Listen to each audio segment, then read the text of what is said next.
নমস্কার, সুস্বাগতম। আপনারা দেখছেন জুডো ধামাকার নতুন পর্ব, সাথে আছি আমি জুডো।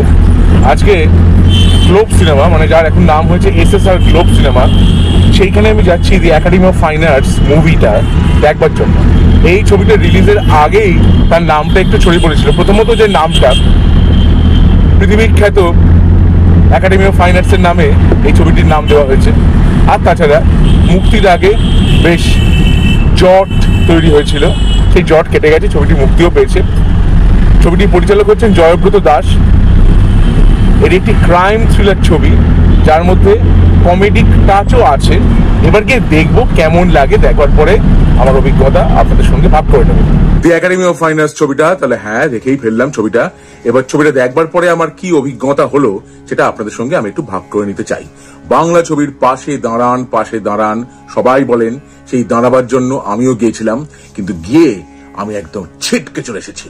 আমার একটা শক লেগেছে, বলতে পারেন ঘুরছে মাথা বনবন। আপনারা তো সবাই গল্প হলেও সত্যি দেখেছেন। সেখানে রুদ্রপ্রসাদ সেনগুপ্ত একটি চরিত্রে অভিনয় করেছিলেন, যিনি বলছিলেন শকুমেন্টারি, মানুষকে ধরে ধরে শক দিতে হবে, ধরো আর শক দাও। এইটাই করেছেন জয়ব্রত দাস। প্রথমেই বলে রাখি, তার এই ছবিটি মুক্তির আগে নানা রকম জটিলতার সম্মুখীন হয়েছিল। ছবিটি মুক্তি পাওয়াতে আমি খুবই খুশি হয়েছি। নবীন পরিচালক হিসেবে এইটি তার প্রথম ছবি। কিন্তু ছবিটা দেখবার পরে আমার কি মনে হয়েছে, কানে নয় বুকে লেগে গেছে তালা, মরি মরি একই জ্বালা, একই শখ। আমি জানি না আমি এখনো পুরোটা বলতে পারবো কিনা, আমি চেষ্টা করছি বলবার। কয়েকজন মানুষকে দেখানো হয়েছে, তাদেরকে মানুষ বলবো না, তাদের নররাক্ষস বলবো, কারণ তারা যা ইচ্ছে করতে পারে। তারা কখন যে ভ্যাম্পায়ার হয়ে যাবে, কখন ওয়্যারউলফ হয়ে যাবে আপনি টের পাবেন না, ধরতে পারবেন না, ধরতে পারে না। সেই খেলা হতো না বাচ্চাদের মধ্যে, আমিও খেলছি ছোটবেলায়, সেই কথাটাই মনে পড়লো। কখন যে কে কি হয়ে যাবে একটা আনপ্রেডিক্টেবিলিটি আছে, কারণ প্রত্যেক মুহূর্তেই আপনি হয়তো ভাবছেন এইবার শান্তভাবে চরিত্ররা একটু কথাবার্তা বলবে টলবে, ওরে বাবা হঠাৎ করে খুন। এবং কোনো কিছু খেতে খেতে হলে বসে দেখাটা, এটা কিন্তু সত্যি খুব কঠিন ব্যাপার। আপনি হয়তো একটু পপকর্ন খাচ্ছেন, ইত্যাদি ইত্যাদি খাচ্ছেন, হঠাৎ করে এমন সব দৃশ্য দেখানো হলো। কারণ পরিচালক ট্যারান্টিনোকে ট্রিবিউট জানিয়েছেন, শেষে লিখেওছেন directed by Christopher Tarantino.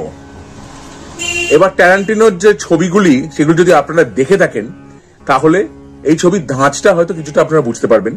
Pulp fiction নামে ট্যারান্টিনোর যে বিখ্যাত ছবি, তার প্রভাব তো বিরাট ভাবে আছে এই ছবিতে। তাই সেটা প্রভাব বলবো না কপি করা বলবো না, এই ভাষা নিয়ে আমি একটুখানি সন্দিহান হয়ে পড়ছি। এছাড়াও রিজার্ভয়ার ডগস, সেই ছবির প্রভাব বিরাট ভাবে আছে এই ছবিতে। মূলত কাঠের মণ্ড থেকে তৈরি পাতলা পাতলা কাগজে যে বইগুলি, চটি বইগুলি প্রিন্ট করা হতো, অ্যাকশন, অ্যাডভেঞ্চার, ভৌতিক ইত্যাদি নানা রকম ধারার সেই বইগুলি সারা পৃথিবী জুড়েই হতো, তাকেই বলা হয় পাল্প ফিকশন। বাংলায় স্বপন কুমারকে পাল্প ফিকশনের একজন উজ্জ্বল নক্ষত্র আপনারা বলতেই পারেন। মার্কাটারি অ্যাকশন থাকতেই পারে, কিন্তু প্রত্যেকটা দৃশ্যেই এই ডকুমেন্টারি, মানুষকে ধরে ধরে শক দেওয়ার মতো যে এই টেন্ডেন্সি, কুপিয়ে কুপিয়ে শক, মানে এমন লেভেলের শক আপনি হয়তো অনেক সময় চমকে যাবেন। কিন্তু কেন, কি দরকার? আপনি একটা ক্রাইম থ্রিলার বানাচ্ছেন, ক্রাইম থ্রিলারে আপনি ভায়োলেন্সও রাখতে পারেন, মারপিট টারপিট থাকতেই পারে, তাহলে এতটা একটা সীমাহীন ব্যাপারটা হয়ে গেল না ব্যাপারটা। এটা তো এক প্রকারের মেন্টাল টর্চার। এবং পরিচালক জানিয়েছেন যে এটির প্রিকোয়েলও আসবে, তার মানে প্রিকোয়েলে এরও দ্বিগুণ তিনগুণ ভায়োলেন্স থাকবে, বোঝাই যাচ্ছে। হতেও পারে, দেখা যাক। এই ছবিটি দেখবার পরে অনেকের কিন্তু মেন্টালি আনস্টেবল হয়ে যাওয়ার সম্ভাবনাও আছে। আপনারা যদি দেখেন তাহলে ছবিটাকে খুব হালকা ভাবে একটি ছবি দেখতে যাচ্ছেন মনে করেই যাবেন। ম্যাকগাফিন নামে একটি সুরার বোতল, আগেই বলেছি, তাদের বসের কাছ থেকে চুরি করতে চায় বেশ কিছু লোক, এবং পরিচয় গুপ্ত নামে এক ব্যক্তি তাদেরকে ইনস্ট্রাকশন দেয়। এবার পরিচয় গুপ্ত নামটির মধ্যেই আছে একটি রহস্য, পরিচয় গুপ্ত। কিন্তু সেই পরিচয় যে গুপ্ত খুব একটা থাকে না, কারণ পরিচয় গুপ্তর একটি বিকৃত কণ্ঠস্বর যখন এই ব্যক্তিরা শোনে, একটি ক্যাসেট রেকর্ডারের মাধ্যমে সেটা শোনবার পরে আপনি কিন্তু স্পষ্ট বুঝতে পারবেন যে কে পরিচয় গুপ্ত। হ্যাঁ, সেইটাতে কোনো রহস্য আমার কিচ্ছু মনে হয়নি। দর্শকদের কাছে সেই গলাটা কিন্তু চেনা হয়ে যাচ্ছে, সেইভাবে গলাটা হয়নি। তাহলে গলাটা বা অভিনয়ের সময় সেইটা পরিবর্তন করে অভিনয়টা করা উচিত ছিল। নানা রকম চরিত্র আছে, দীনবন্ধু মানে রুদ্রনীল ঘোষ, জীবন দাস, সৌরভ দাস যে ভূমিকা অভিনয় করেছেন, শচীন, ঋষভ বসু, এরা সবাই মিলে কিন্তু চাইছে তাদের বস কিমলিং মানে সুদীপ মুখোপাধ্যায়ের সেই সুরার বোতলটি চুরি করতে। এবার এদের সাথে কিন্তু আছেন আবার বীরেশ্বর মানে অমিত সাহা, তিনি হচ্ছেন সেই নররাক্ষস। তিনি একটি মিউট ক্যারেক্টার প্লে করেছেন, তবে এই ভূমিকায় অভিনয় করতে গিয়ে তিনি যে শব্দগুলি মুখ থেকে বার করেছেন সেইগুলি শুনলে কিন্তু আপনার মনে পড়বে গুপি গাইন বাঘা বাইন ছবির নৃপতি চট্টোপাধ্যায় অভিনীত সেই পাহারাদারের কথা, জেলের পাহারাদার। আছেন রাখাল রাহুল ব্যানার্জি, রিচা আছেন মানে পায়েল সরকার, প্রতিবেশীর একটি কুকুর আছে যার নাম কৃষ্ণেন্দু, আর কিমলিং এর একটা পোষা কচ্ছপ আছে, সেই কচ্ছপের নাম হচ্ছে গোগল। আপনারা কার্তিক আরিয়ান অভিনীত ফ্রেডি ছবিটা দেখেছেন? সেখানে কার্তিক আরিয়ানের একটি পোষা কচ্ছপ ছিল যার নাম ছিল হার্ডি। এবার সেই ছবিতে হার্ডির ভাগ্যে কি ঘটেছিল আপনারা ফ্রেডি যদি দেখে থাকেন তাহলে তা জানবেন। আমি এই ছবিটিতে কচ্ছপ মানে গোগলের সঙ্গে কি হয়েছে সেটা আমি বলতে চাই না, কিন্তু একেবারে দেখে আমার মনে পড়েছে ফ্রেডি ছবিটির কথা। গাই রিচির একটা ছবি আছে, lock, stock and two smoking ব্যারেলস, যেটা থেকে অনেকটা ইন্সপায়ার্ড ছিল ফির হেরাফেরি। এবার সেইটার কিছু দৃশ্যের কথা আপনার মনে পড়বে। দেখানো হয়েছে একটি কলোনি বলে একটি বিরাট বড় বেশ একটি বিল্ডিং, সামনে একটি প্রাঙ্গণ ইত্যাদি দেখানো হয়েছে। লক স্টক ছবিটির কথা বললাম। ফির হেরাফেরি যে চাওলে থাকতেও রাজু, বাবু ভাই আর শ্যাম, সেটার কথাও মনে পড়বে। কিন্তু ব্যাপারটা হচ্ছে যে সেই ফানের ব্যাপারটাই কিন্তু নেই। আপনি একটি ডার্ক কমেডি ছবি বানাচ্ছেন, সেই ছবিতে নানা রকম শব্দ আপনি ব্যবহার করেছেন। সেই শব্দ হয়তো কেন সেই শব্দগুলি আমি এখানে উচ্চারণ করতে পারবো না, কিন্তু সেটার মধ্যে তো একটা ফান এলিমেন্ট থাকবার প্রয়োজন ছিল, সেইটা একেবারে মিসিং। ট্যারান্টিনোকে ট্রিবিউট দিতে গিয়ে ট্যারান্টুলা মাকড়সার মতো আপনাকে আতঙ্ক এসে জড়িয়ে ধরার চেষ্টা করবে। হ্যাঁ, চারিদিকে মনে হচ্ছে যেন মাকড়সার জাল, কারণ আপনি যখনই ভাববেন যে কেউ স্বাভাবিকভাবে কথাবার্তা বলছে সঙ্গে সঙ্গে শুরু হয়ে যাবে মারকাটারি, লাগাও ধরে। হ্যাঁ, প্রহার এনো ধনঞ্জয়, এবং সেই প্রহার ওরে বাবা। মাঝে মাঝে আবার অ্যানিমেটেড সিন এসেছে, অ্যানিমেট স্টাইলে, কোরিয়ান ছবি স্টাইলেও বটে। সেই অ্যানিমেশন গুলো যে খুব ভালো হয়েছে আমি বলবো না, কিন্তু ছবি অনুযায়ী ঠিকঠাক হয়েছে। ড্রোন শট গুলোও কিন্তু খুব একটা কিছু আহামরি হয়নি। প্রমোদ ফিল্মস এই ছবিটির সঙ্গে পরবর্তীকালে যুক্ত হয়েছিলেন, এবং প্রমোদ ফিল্মস এর অনেক বিখ্যাত হিন্দি ছবি, বাংলা ছবি আছে, এবং প্রচুর হিট গান আছে।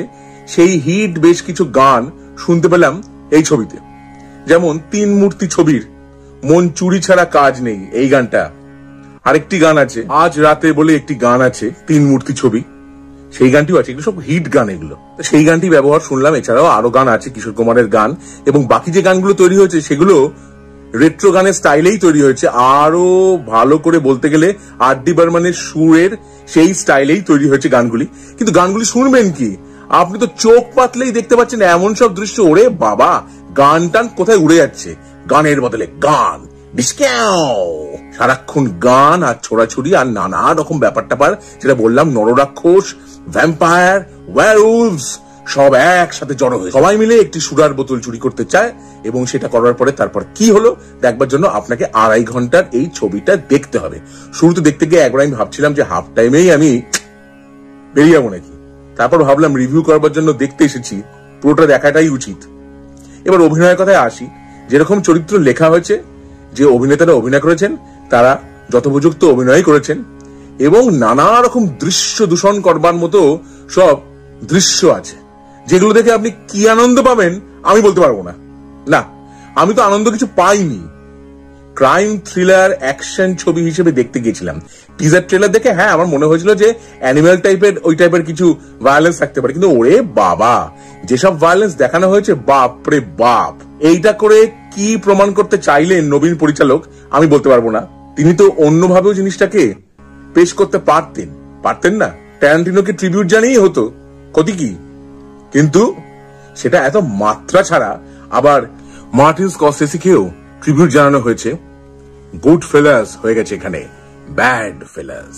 কিন্তু ট্রিবিউট জানাতে কখন যে ছবিটা কোথায় চলে গেল, প্রায় পৃথিবী থেকে মঙ্গল গ্রহে চলে গেলেও আমি আশ্চর্য হতাম না। কারণ এখানে একজন ভিন গ্রহের প্রাণী উপস্থিত থাকলেও আমি কোনো মতেই আশ্চর্য হতাম না। কারণ নররূপী যা সব রাক্ষসদের দেখানো হয়েছে, যাদের কোনো মনুষ্যত্ব নেই, ন্যায় নেই, নীতি নেই, কোনো কিছুই নেই, প্রত্যেকের আবার ব্যাক স্টোরি দেখানো হয়েছে, কিন্তু প্রত্যেকেই প্রায় বলতে গেলে এক একজন ভয়ঙ্কর বিশ্বাসঘাতক। বেশি কিছু আমি বলছি না। আপনারা যারা ছবিটা একান্তই দেখতে চান, যারা এখন অব্দি দেখেননি, তারা হলে গিয়ে দেখতে পারেন। আমি এটুকুই বলতে পারি, ছবি দেখবার পরে হৃৎপিণ্ড প্রায় বন্ধ হয়ে যাওয়ার জোগাড় হয়েছিল। আর যে নামটি ব্যবহার করা হয়েছে, সেই নামটির যে গুরুত্ব গোটা বিশ্ব জুড়ে, লেডি রানু মুখার্জির প্রাণের সৃষ্টি এই একাডেমি অফ ফাইন আর্টস, যার নাম বিশ্বের প্রায় সবাই জানেন, সেই নামটি ব্যবহার করতে হলো কেন? এই ছবিতে ফাইন আর্টস মানে তো বোঝানো হয়েছে চুরি, ডাকাতি, রাহাজানি ইত্যাদি ইত্যাদি।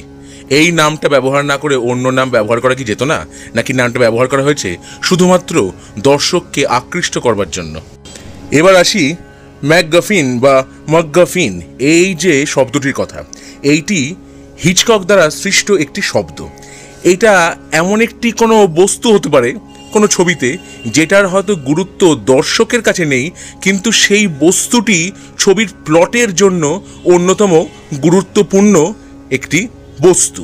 এখানে যেমন এই সুরার বোতলটি। এই ছবির সম্পাদক হলেন আশিক সরকার, সুরকারের দায়িত্বে আছেন সৌম্য রিত। এছাড়াও ব্যাকগ্রাউন্ড ট্র্যাকে দুটি ট্র্যাকের সুর দিয়েছেন ঋষি পান্ডা। তাহলে দি একাডেমি অফ ফাইন আর্টস এই ছবিটি দেখে আমার কি অভিজ্ঞতা আপনাদের সঙ্গে আমি ভাগ করে নিলাম। আমার এই ভিডিও যদি আপনাদের ভালো লেগে থাকে তাহলে অবশ্যই লাইক করুন, শেয়ার করুন, সাবস্ক্রাইব করুন আমার চ্যানেল এবং আমার ফেসবুক পেজ জুডোস ধামাকা, সেটাকেও লাইক করুন, ফলো করুন। পরের পর্বে ফিরছি নতুন কোনো চমক নিয়ে, নতুন কোনো ধামাকা নিয়ে। হ্যাস্টেল অফ ভিস্টা, জুডোস ধামাকা, লেটস ডু দ্য ধামাকা।